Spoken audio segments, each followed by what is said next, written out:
Sorry repeat చేయండి sir. Sai Reddy గారు ఏమన్నారండి? రాజకీయ సన్యాసం తీసుకుంటున్నా అని చెప్పారు. ఇంకా మళ్ళీ దాని పార్టీలో చేరేది అంటే టీడీపీలో చేరేది ఏమన్నా?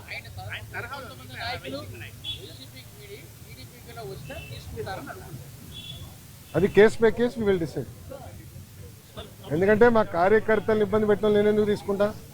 మా కార్యకర్తల పైన కేసులు పెట్టిన వాళ్ళు ఎందుకు తీసుకుంటా? అరే నా పైన కూడా కేసులు ఉన్నాయి స్వామి. ఎస్సీ ఎస్టీ కేసు ఉంది నా పైన, అటెంప్ట్ మర్డర్ కేసు ఉంది. అవన్నీ ఇప్పుడు జరుగుతున్నాయి కదా సార్.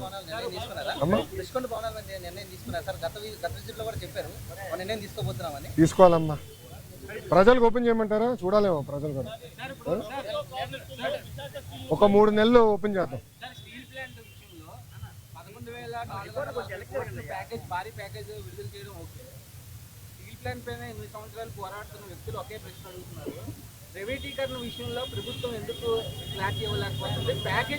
స్వామి ఒక్క నిమిషం ఇంకా ఎన్నిసార్లు చెప్పాలి స్వామి? ఐఎమ్ సారీ, ఒక్క నిమిషం. చంద్రబాబు నాయుడు గారు చెప్పారు, కుమారస్వామి గారు చెప్పారు, నేను చెప్పా. ఇంకెంతమంది చెప్పాలి స్వామి? ఇంకెంత హామీ ఇవ్వాలి? అరే ప్రైవేటీకరణ జరగదని చెప్తే మళ్ళీ ఇంకా డౌట్ ఏంటి స్వామి? ఒక్క నిమిషం, మీరు ఏ మీడియా స్వామి? ఒక్క నిమిషం, మీరు కొంచెం చదవాలి స్వామి. ప్రైవేటీకరణ జరగదని చెప్పిన తర్వాత ఇంకేం డౌట్ స్వామి? నేను స్ట్రైట్ క్వశ్చన్ మిమ్మల్ని అడుగుతున్నా. ప్రైవేటీకరణ జరగదని నేను హామీ ఇచ్చా, నిధులు తీసుకొచ్చాం, క్యాపిటేషన్ చేసాం, ఇంకేం హామీ ఇవ్వాలి నీకు? బాండ్ పేపర్ రాసేవాళ్ళ? ఒక నిమిషం, బాండ్ పేపర్ రాసేవాళ్ళ నీకు? అరే అందరు జగన్ లాగా ఉండరు, గుర్తుపెట్టుకో. ఏం స్వామి మీరు కూడా అటు మాడితే? అది కాదు, అడిగేదాన్ని కూడా ఒక అర్థం ఉండాలి సార్. ఒక్క నిమిషం, మీడియా మిత్రులు కూడా మీరు ఆలోచించండి. ఈ ప్రశ్నకి ఏమైనా అర్థం ఉందా? ఇప్పుడు నేను ప్రైవేటీకరణ జరగనీయనని నేను హామీ ఇచ్చా. 7 నెలల్లో ఎంపీ గారు పోరాటం వల్ల, ఎమ్మెల్యేల పోరాటం వల్ల 1600 కోట్ల రూపాయలు తీసుకొచ్చాం. భారతదేశం వ్యాప్తంగా అన్ని ఉక్కు ఫ్యాక్టరీలు ప్రైవేటీకరణ జరిగే సమయంలో విశాఖ ఉక్కుకే, కేవలం విశాఖ ఉక్కుకే 11,000 కోట్ల రూపాయలు ఎక్విటీ రూపంలో, నాట్ డెట్, ఎక్విటీ రూపంలో కేంద్ర ప్రభుత్వం తీసుకొస్తుంది. రాష్ట్ర ప్రభుత్వం కూడా సుమారుగా 2,000 పైచిలుక కోట్ల రూపాయలు ఎక్విటీ రూపంలో తీసుకొస్తుంది.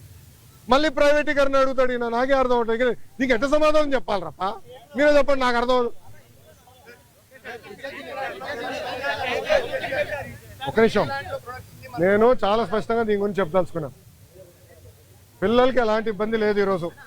ఎందుకంటే డైరెక్ట్ యజమాని అకౌంట్లో మేము వేస్తామని హామీ ఇచ్చాం. రైట్, ఆల్రెడీ ఫైనాన్స్ కూడా కేటాయించాం.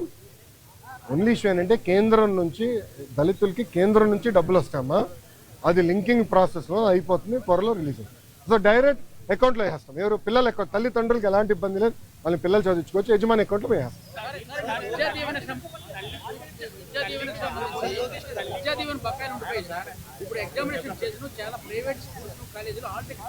ఒక్క నిమిషం, ఎవరు ఇవ్వట్లేదు నాకు చెప్పండి, కఠినంగా యాక్షన్ తీసుకుంటా.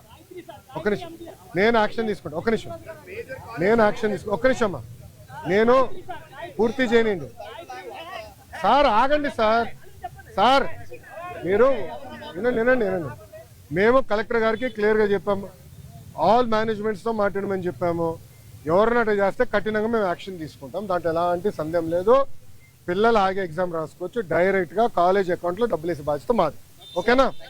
ఇప్పుడు ఒక నిమిషం, గత ప్రభుత్వం, ఒక్క నిమిషం చప్పట్లు కొట్టే మనలో, గత ప్రభుత్వం సుమారుగా 3,000 కోట్ల రూపాయలు బకాయిలు పెట్టిపోయింది. ఎందుకు పెట్టారో వాళ్ళని అడగండి, కోడిగుడ్డుని అడగండి ఒకసారి. ఎందుకు బకాయిలు పెట్టిపోయినాడు?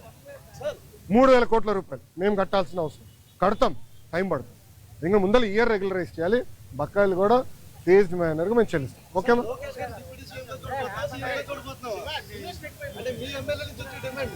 తెలుగుదేశం పార్టీ కార్యకర్తగా చూస్తున్నాను అంతే.